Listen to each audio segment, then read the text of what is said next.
Hello বন্ধুরা, সকলকে জানাই ঈদ মোবারক।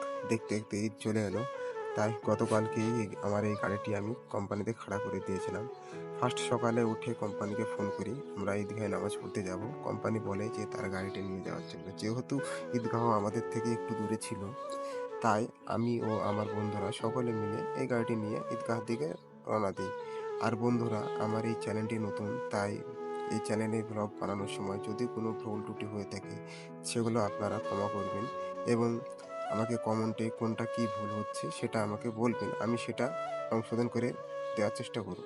ঈদগাহ থেকে নামাজ পড়ে বার হয়ে আমরা এখানে কিছুটা ফটোশ্যুট করে নিই। যেহেতু আমরা বাজার ঘাট যা করার ছিল সকালেই করে নিয়েছি, এখন আমাদের রুমে গিয়ে শুধু রান্নাটা করা বাকি।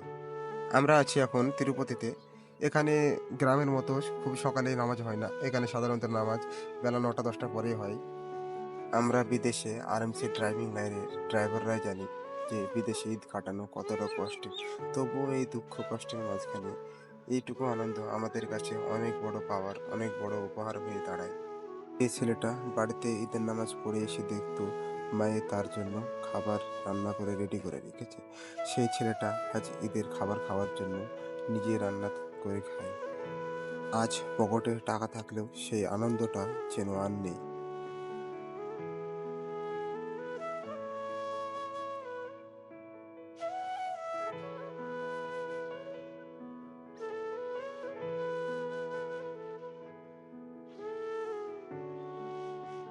বন্ধুরা, ভিডিওটি যদি ভালো লাগে এই চ্যানেলটিকে একটি সাবস্ক্রাইব, লাইক, শেয়ার ও কমেন্ট করে দেবেন।